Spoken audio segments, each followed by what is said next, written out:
পায়েস হলো আমার বিশেষ প্রিয়। এর মধুর স্বাদ মনকে প্রফুল্ল করে তোলে। ছোটবেলায় মা আমার জন্য পায়েস বানাতেন এবং আমাকে বলতেন যে গরম থাকতে থাকতে খেয়ে নে কানাই, ঠান্ডা হয়ে গেলে ভালো লাগবে না।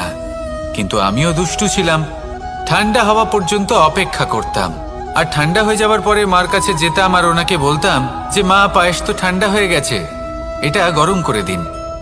তখন মা হাসতেন আর বলতেন যে পায়েস না হয় আমি আবার গরম করে দেব কানাই, কিন্তু এর মধুর স্বাদ, সেই মিষ্টত্ব, সেই সুবাস, সেটা আবার ফিরে আসবে না। কথাটা সত্যি। আর এই সত্যটাই আমাদেরও জীবনের সত্য। আমাদের জীবনের মধুর সম্পর্কগুলি, এতে যখন কটুভাব প্রবেশ করে তখন সেই মিষ্টত্ব ফিরিয়ে আনা প্রায় অসম্ভব ব্যাপার হয়ে যায়। আপনি চেষ্টা করে সেই সম্পর্ক ঠিক করতেই পারবেন, তার জন্য অগাধ পরিশ্রম করতে হবে, কিন্তু আবার সেই মিষ্টত্ব কখনো ফিরে আসবে না।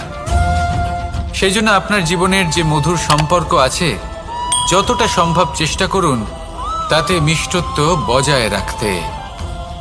কটুভাব আসতে দেবেন না। আসুন আর আমার সাথে মধুর স্বরে বলুন, রাধা রাধা।